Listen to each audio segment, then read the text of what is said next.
மாணவர்கள் போராட்டம்னா மாணவர்கள் அங்கே வந்து போராடலை. ஒரு 10,000 பேர் அங்கே இருந்தாங்கன்னு சொன்னாக்கா அந்த 10,000 பேரில் ஒரு 500 பேருக்குள்ள மாணவர்கள் இருந்திருந்தா நீட்டு ஒரு விஷயம் நடக்கிறப்ப அதில் பாதிப்பும் இருக்கும், ப்ளஸ் இருக்கும் மைனஸும் இருக்கும்.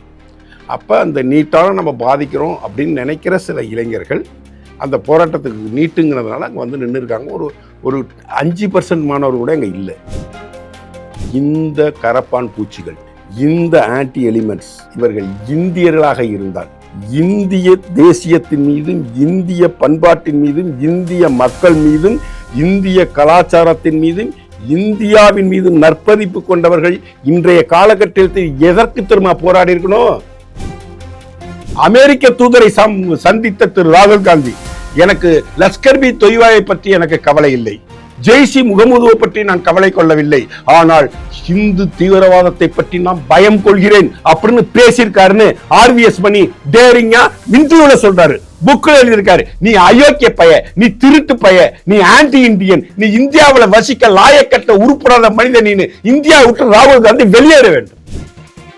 ஜோதியாங்கிற பொம்பளைய என்கிட்ட நீ நீட்டு சம்பந்தமா விவாதத்துக்கு வர சொல்லுங்க, நான் கேட்கிற 5 கேள்விக்கு அந்த அம்மா பொது சொல்லிட்டுமா பாப்போம். தர்மேந்திர பிரதான் பதவி விலகணும், பெரிய இதுல இருந்து வந்துட்டாங்க பதவி விலகிறதுக்கு.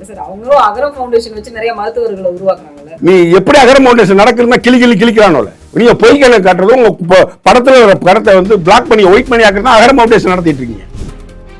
ஜனநாயக படம் ரிலீஸ் ஆகணும், கர்நாடகத்தில் சம்பாதிக்கணும், கர்நாடகம் தியேட்டர்ல எந்த பிரச்சனையும் வந்துடக்கூடாது. அங்க காவிரி தண்ணீரை குடுன்னு சொல்லிட்டு கர்நாடகத்தில் படத்தை போட்டாக்கா அங்க இருக்கிற கல்லெடுத்து அடிப்பான் தியேட்டரை. ஏன்னா அந்த காவிரி நதி நீர் பற்றி டெல்லி பிரதிநிதியாக டெல்லியில போய் நீர் நிலவரத்துறை அமைச்சர்களின் பேச்சுவார்த்தை நடத்துவதற்கான தமிழகத்தின் டெல்லி பிரதிநிதியே கர்நாடகக்காரன்.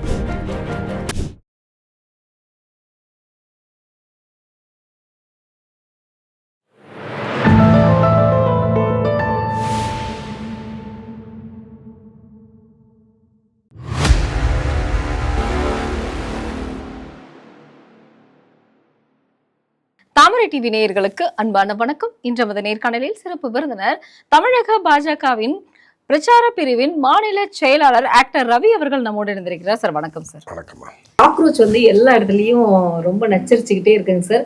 இன்னைக்கு காக்ரோச்சோட பெரிய வெற்றி தர்மேந்திர பிரதான் வந்து ராஜினாமா செஞ்சுட்டாரு அப்படின்னு சொல்லிட்டு இன்னைக்கு தமிழகத்தில் மட்டும் இல்ல, டெல்லியில போராடின காக்ரோச் கூட இந்த அளவுக்கு சந்தோஷப்பட்டிருக்க மாட்டாங்க. அந்த அளவுக்கு வந்து இன்னைக்கு சந்தோஷத்தோட இன்னைக்கு போராட்டத்தையும் காக்ரோச் வந்து முடிச்சுட்டாங்க. என்ன காரணத்தினால் தர்மேந்திர பிரதான் அவர்கள் ராஜினாமா செய்தாங்க? ஃபர்ஸ்ட் இந்த போராட்டத்தை பற்றி கொஞ்சம் பேசிட்டு அப்புறம் அந்த சப்ஜெக்டுக்கு போகும். இந்த போராட்டத்தை மாணவர்களுக்கு கிடைத்த வெற்றி, மாணவர்கள் ஒன்றிய அரசை நடுநடுங்க வச்சுட்டாங்க, குழுங்குழுங்க வச்சுட்டாங்கன்னு அப்படின்னு சொல்லி திருமதி கனிமொழி அவர்கள் பேசினாங்க. அதே இளைஞர்கள் தான் உங்களுக்கு ஆப்பு வச்சு வீட்டில் கூப்பில் உட்கார வச்சிருக்கிறாங்க. கரெக்டுங்களா? மாணவர்கள் போராட்டம்னா மாணவர்கள் அங்கே வந்து போராடலை. ஒரு 10,000 பேர் அங்கே இருந்தாங்கன்னு சொன்னாக்கா அந்த 10,000 பேரில் ஒரு 500 பேருக்குள்ள மாணவர்கள் இருந்திருந்தா நீட்டு ஒரு விஷயம் நடக்கிறப்ப அதில் பாதிப்பும் இருக்கும், ப்ளஸ் இருக்கும் மைனஸும் இருக்கும். அப்போ அந்த நீட்டால் நம்ம பாதிக்கிறோம் அப்படின்னு நினைக்கிற சில இளைஞர்கள் அந்த போராட்டத்துக்கு நீட்டுங்கிறதுனால அங்கே வந்து நின்று இருக்காங்க. ஒரு 5% மாணவர்கள் கூட அங்கே இல்லை. பாக்கியெல்லாம் கம்யூனிஸ்ட் ரவுடிகளும் பொறுக்கிகளும், காங்கிரஸ் ரவுடிகளும் பொறுக்கிகளும், ஆம் ஆத்மியை சேர்ந்த ரவுடிகளும் பொறுக்கிகளும் தான் அங்கே வந்து போராட்ட காலத்தில் போராட்டத்தை முன்னெடுத்தாங்க. இதை பொறுக்கிகள் ரவுடிகள்னு நான் சொல்கிறதனுடைய நோக்கம் என்னன்னா, நீ ஒரு கட்சிக்காரனாக இருந்தால், நீ மாணவர்களுக்காக போராடுவனாக இருந்தால், நீ வந்து போராட்ட காலத்தில் தான் நீ நிற்கணும். உன்னுடைய கவனம் பீஸா கொண்டு போகிறவனை டெலிவரி பண்ணக்கூடிய ஒரு இந்தியனை, பீஸா கொண்டு போய் வியாபாரம் பண்ணக்கூடிய டெலிவரி பண்ணக்கூடிய ஒரு இளைஞனை மறித்து அவன் பீஸா பாக்ஸில் இருக்கிற அத்தனை பீஸாவை திருடிட்டு போகிறவன் மாணவனாகவும் இளைஞனாகவும் எப்படி இருக்க முடியாமல் அவன் திருடன் தான். ரவுடி தான் அப்படி செய்வான், பொறுக்கி தான் அப்படி செய்வான். போலீஸார் வாகனத்தை அடித்து ஒட்டச்சி கற்பாமூச்சியாட்டம் பிரட்டி போடுறவன் எப்படி இளைஞனாக இருப்பான், மாணவனாக இருப்பான், ஒரு கட்சிக்காரனாக இருப்பான்? ரவுடியாகவும் இருக்கணும், பொறுக்கியாகவும் இருக்கணும். பெண் பத்திரிகையாளர்களை அசிங்கமாக அவங்களை டீஸ் பண்ணுறவன் யாராக இருப்பான்? ரவுடியாவாக இருப்பான், பொறுக்கியாவாக இருப்பான். இந்தியாவை நாங்கள் நேபாளத்தில் நடந்தது போல மாற்றுவோம் சொல்றவன் யாரா இருப்பான்? பொறுக்கியாவாக இருப்பான், ரவுடியாவாக இருப்பான். ஸோ இது பொறுக்கிகளும் ரவுடிகளும் இணைந்து நடத்திய போராட்டம் என்பது எனது நேரடியான குற்றச்சாட்டு. மாடி ஒரே ஒரு விஷயத்த சொல்றேன். இன்னைக்கு இந்த நீட்ல நடந்த விஷயங்கள் தவறுதான். 6 மாதங்களுக்கு முன்பாக டெல்லி ஆர் ராஜகோபாலன் என்பவர் ஒரு சேனலுக்கு இன்டர்வியூ கொடுத்தப்ப அமைச்சரவையில் மிகப்பெரிய சஃபல்ஸ் நடக்க போகுது, மாற்றங்கள் நடக்க போகுது, அதற்கு மோடி அரசாங்கம் தயாராக இருக்குது, தர்மேந்திர பிரதான் போன்ற அமைச்சர்களே அமைச்சரவையிலிருந்து விடுவிக்கப்படுவதற்கான வாய்ப்புகள் இருக்குது அப்படின்னு 6 மாசத்துக்கு முன்னாடி இந்த கரப்பாம்பூச்சி கட்சியெல்லாம் ஆரம்பிக்கிறதுக்கு முன்னாடியே திரு ராஜகோபால் அவர்கள் இந்த செய்தியை ஒரு சேனல்ல பேசினார். அப்படிதான். அப்ப அதன் அடிப்படையில் இப்ப அவர் ஆல்ரெடி ராஜினாமா பண்ண போறவரை அமைச்சரவையிலேருந்து வேற அமைச்சரவைக்கோ இல்லை மாற்று ஏற்பாடோ ஒரு கவர்னர் ஆக்கலாம், இல்லை ஒரு கட்சியில் ஒரு மிக முக்கிய பொறுப்பு கொடுக்கறதுக்கு அவரை மாற்றலாம், ஏதோ ஒரு மிருகத்துக்கு அமைச்சரவையிலேருந்து தர்மேந்திர பிரதான் விடுவிக்கப்படலாம் அப்படி என்பது போன்ற ஒரு சாத்தியக்கூறு ஒன்று உருவானுச்சு. இல்ல அவர் மட்டும் இல்ல, எனக்கு தெரிஞ்ச ஒரு செய்தி நான் ஒரு மேகசின்ல படிச்சதுல அவருடைய வீடியோல பார்த்ததுல கூட நிர்மலா சீதாராமன் அவர்களுக்கு இன்னும் அதிகமான ஒரு உயரிய பொறுப்பு கொடுக்க போவதாகவும் தர்மேந்திர பிரதான் இல்லாமல் இன்னும் மற்ற ஒரு 4 அமைச்சர்கள் மாற்றப்பட போறாங்க. அதுல அந்த செய்தியில நமது மாநிலத்தை சார்ந்த திரு எல்முருகன் பெயரும் கூட அடிபட்டுச்சு. இப்போ இந்த சூழ்நிலையில் இந்த போராட்டம் கையில் எடுக்கப்பட்டது. ஆனால் தர்மேந்திர பிரதான் மாற்றப்படுவார் என்பது யூக செய்தியாக இருந்தது. இந்த கரப்பான் பூச்சிகள் இதை ஒரு கோரிக்கையாக வைத்தார்கள். ஏன் தர்மேந்திர பிரதான் மாற்றப்பட்டார் என்றால், இப்ப போராட்டத்தை வேறு வேறு வடிவங்களை கம்யூனிஸ்ட் மாணவர் அமைப்பை சார்ந்தவர்களும் மற்ற கட்சிகளை சேர்ந்த மாணவர் அமைப்புகளும் பெங்களூரு, மகாராஷ்டிரா, பூனா அப்படின்னு சொல்லிட்டு ஆரம்பிச்சிட்டு போறாங்க. இப்படி இது இந்தியா முழுவதும் பரவிடக்கூடாது அப்படி என்பதற்காக உடனடியாக இந்த தர்மேந்திர பிரதான் விடுவிக்கப்பட்டிருக்கிறார் என்பதுதான் என்னுடைய பார்வை. ஆனால் இந்த கரப்பான் பூச்சிகள், இந்த ஆன்டி எலிமெண்ட்ஸ் இவர்கள் இந்தியர்களாக இருந்தால் இந்திய தேசியத்தின் மீதும் இந்திய பண்பாட்டின் மீதும் இந்திய மக்கள் மீதும் இந்திய கலாச்சாரத்தின் மீதும் இந்தியாவின் மீதும் நற்பதிப்பு கொண்டவர்கள் இன்றைய காலகட்டத்தில் எதற்கு திரும்ப போராடி இருக்கணும்? நீட் எக்ஸாம் பேப்பர் லீக் ஆனதுக்கு போராடி இருக்க கூடாது. நீட் எக்ஸாம்ல ஒரு 140 கோடி மக்கள் தொகை உள்ள ஒரு நாட்டில் ஒரு எக்ஸாமை காமன் எக்ஸாம் அங்கே கொண்டு போறப்ப தன் மகனை எப்படியாவது எம்பிபிஎஸ் ஆக்கணும், டாக்டர் ஆக்கணும்னு நினைக்கிற ரவுடிகள், சில அயோக்கியர்கள் கோடிக்கணக்கில் பணத்தை கொடுத்து முன்னாடி எம்பிபிஎஸ் சீட்டை வாங்கி சேர்த்துக்கிட்டு இருந்தான். அதே கோடிக்கணக்கான பணத்தை சில புரோக்கர் மூலமாக அணுகி பணத்துக்கு ஆசைப்படக்கூடிய சிலவரை விலைக்கு வாங்கி, அரசாங்கத்தில் இருக்கக்கூடியவர்களை விலைக்கு வாங்கி பேப்பரை லீக்கேஜ் பண்றானுங்க. இந்த லீக்கேஜை கண்டுபிடிக்கல, லீக்கேஜில் சம்பந்தப்பட்டவர்கள் மேல நடவடிக்கை எடுக்கல, அதுக்கு எஃப்ஐஆர் போடலன்னா போராடலாம். அதெல்லாம் நடந்து முடிஞ்சிருச்சு. 12-13 பேர் அரெஸ்ட் ஆயாச்சு, ஜெயில புடிச்சு போட்டாச்சு. இதுக்கு விரைவு நீதிமன்றம் அமைக்க போறோம்னு சொல்லியாச்சு, கடுமையான தண்டனைகள் கொடுக்க போறோம்னு சொல்லியாச்சு.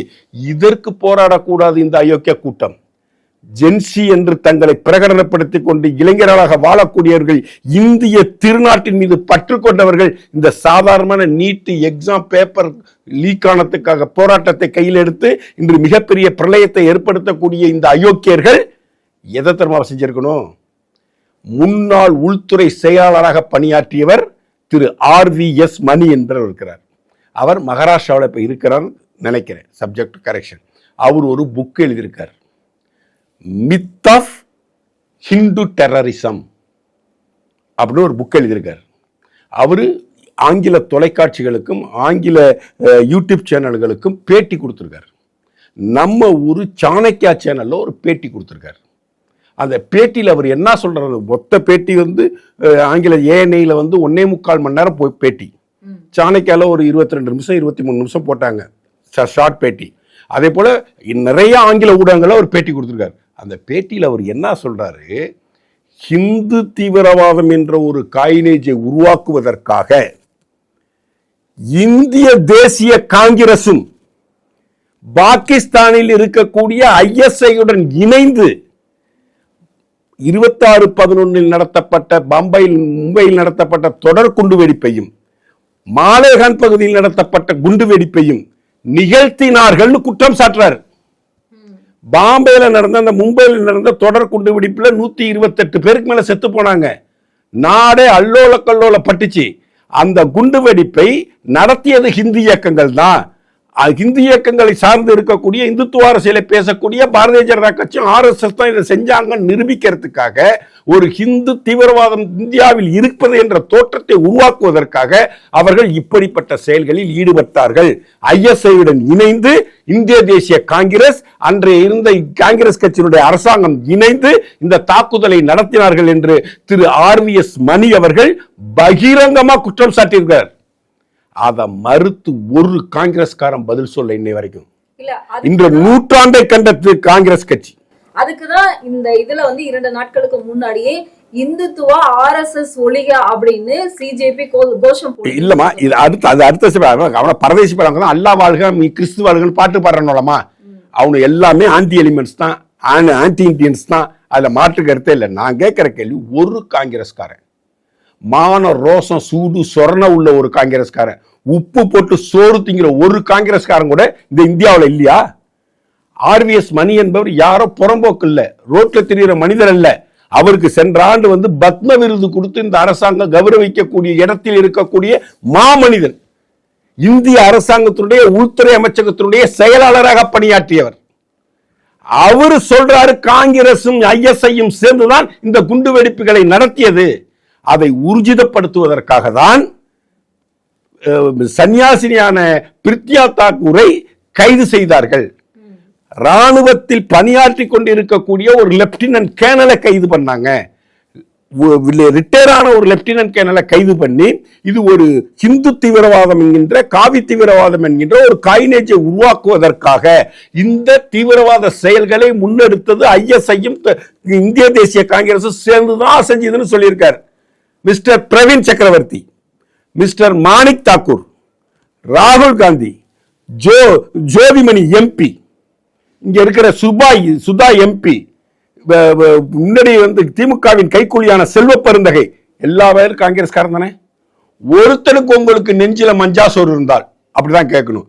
உங்களுக்கு முதுகெலும்பு இருந்தால், உங்களுக்கு ஆண்மை இருந்தால், நீங்கள் இந்திய தேசியத்தை விரும்புவர்கள் என்றால், நீங்கள் உங்கள் கட்சியை போற்று புகழக்கூடியவர்கள் என்றால், உங்கள் கட்சி நேர்மையான கட்சியாக இருந்தால், திரு RVS மணி அவர்கள் மீது ஒரு மானநஷ்ட வழக்கு போடுவதற்கு உங்களுக்கு தில்லு இருக்கா, திராணி இருக்கா, தெம்பு இருக்கா?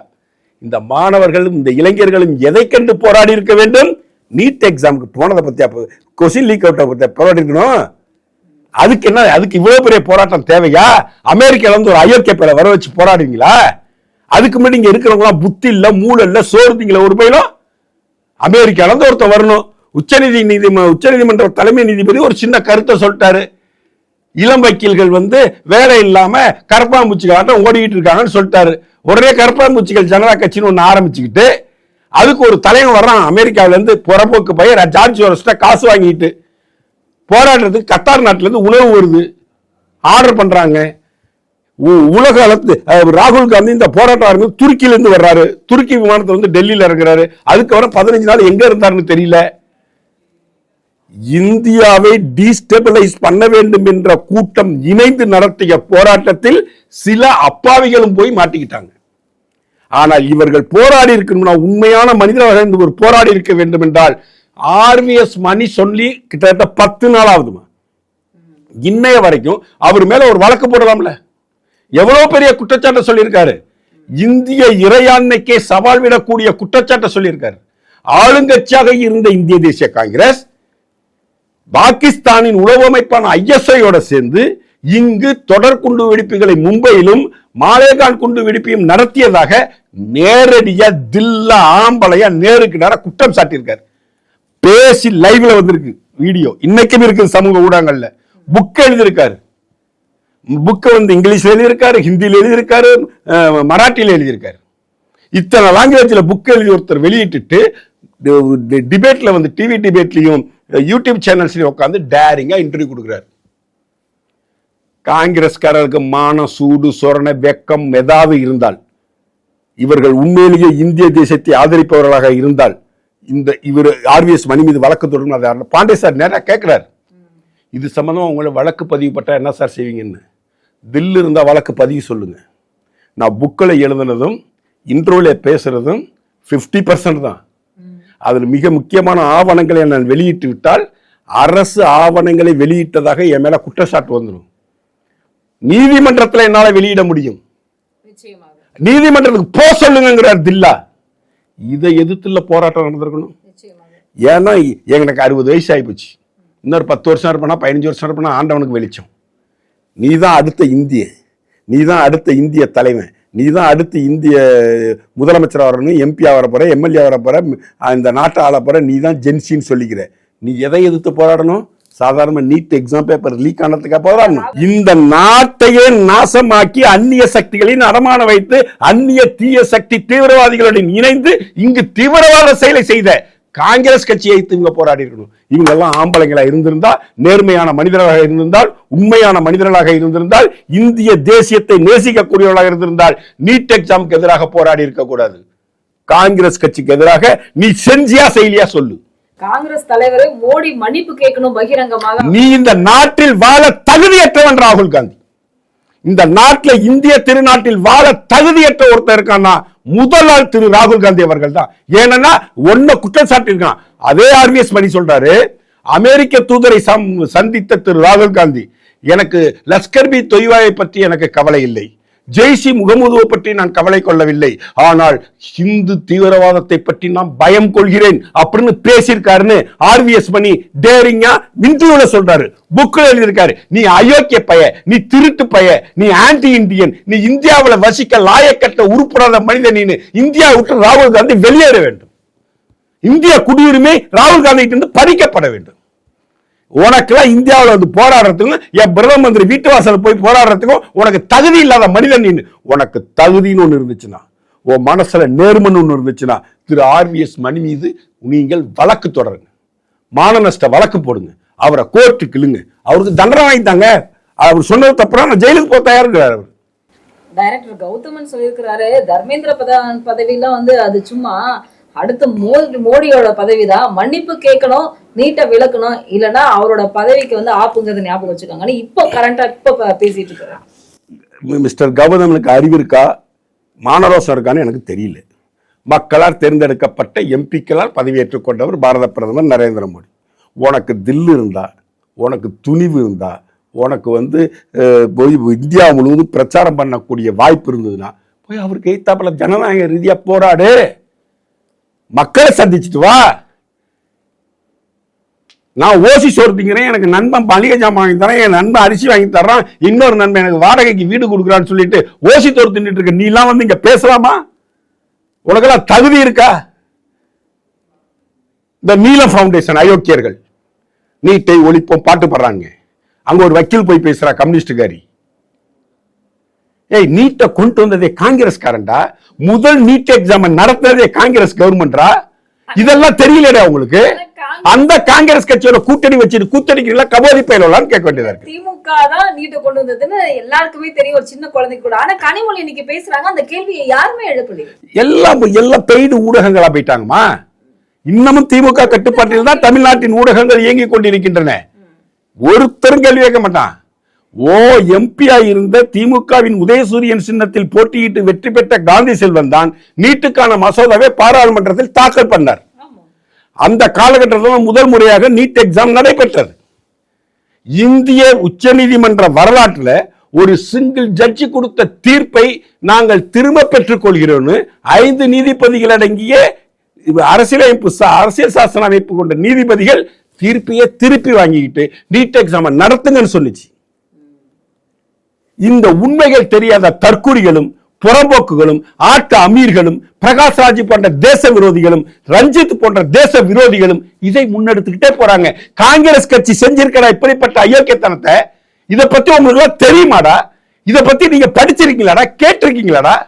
நாட்டிய துண்டாடி 125 இளைஞர்களை இந்தியர்களை கொலை செய்த கொலைபாதக செயல, தீவிரவாத செயல காங்கிரஸ் கட்சி செஞ்சதா சொல்றாரடா ஒருத்தர்.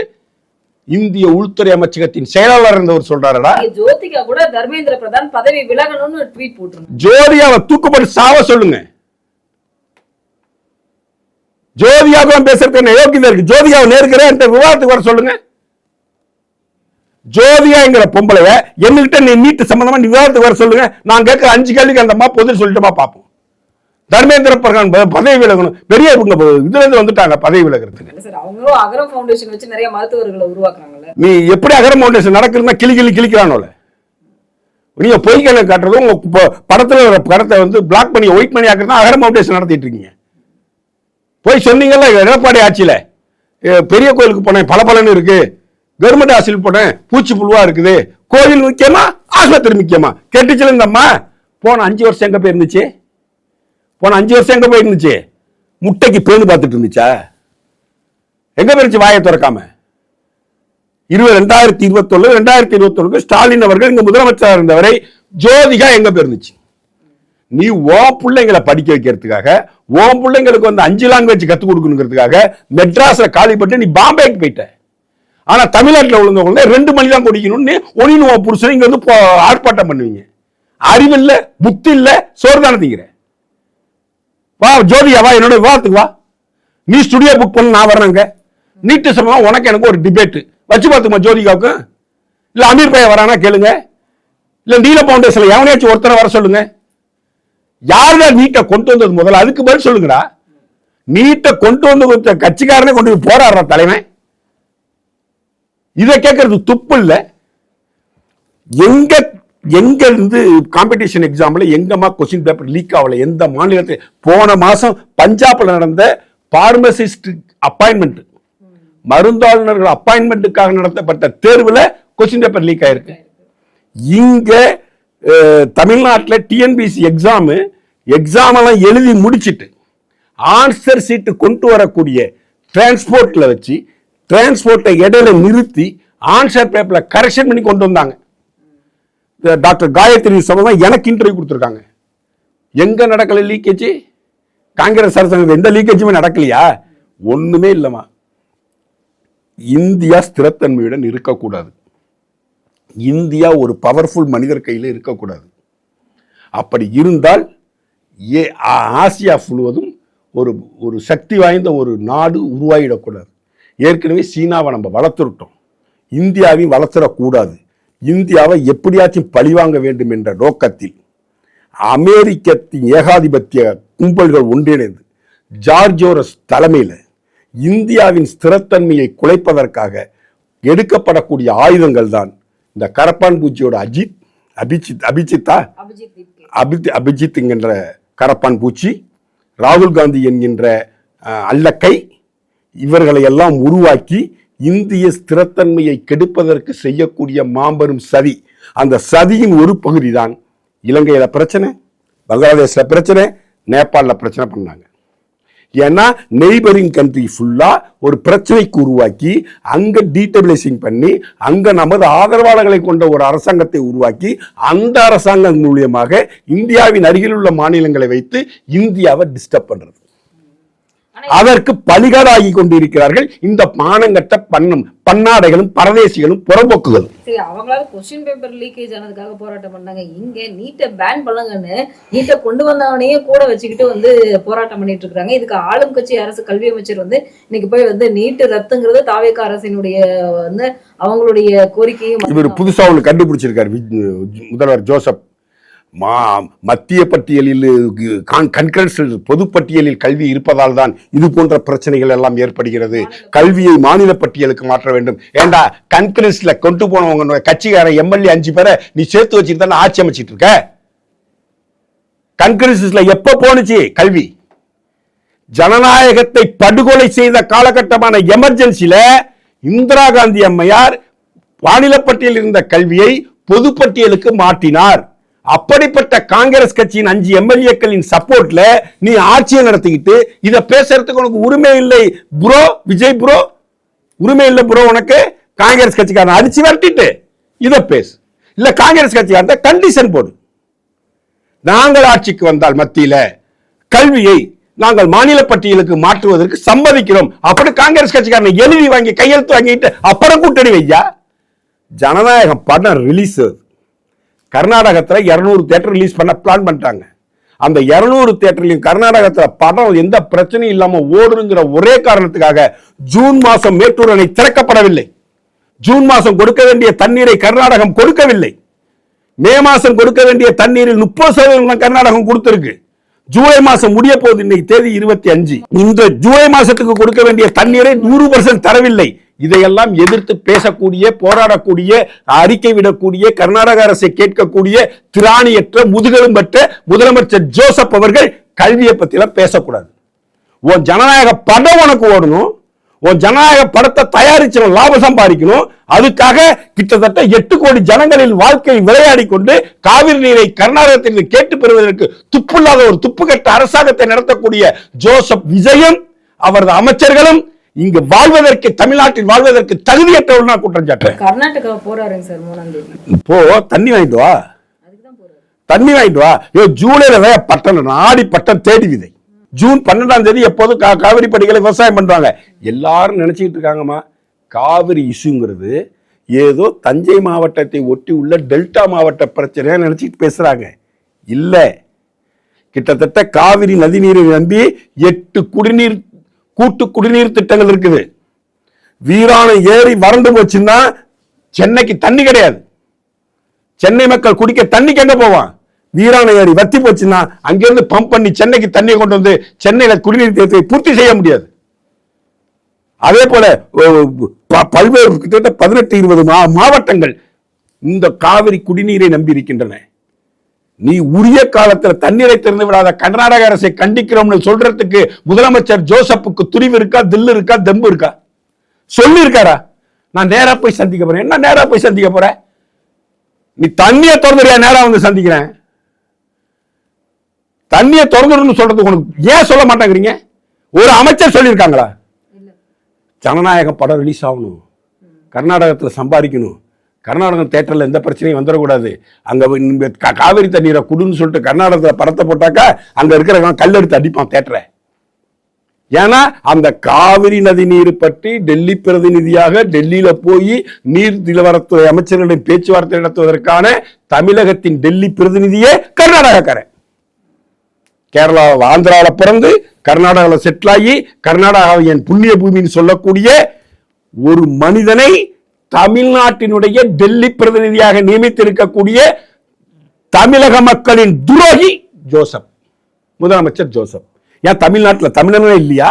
உன் கட்சியில 234 தொகுதியில போட்டி போட்டான், 108 பேர் தானே ஜெயிச்சான், 107 பேர் தானே ஜெயிச்சிருக்கான். பாக்கி வேட்பாளர்கள் இருக்காங்க, தோத்து போன வேட்பாளர்கள்.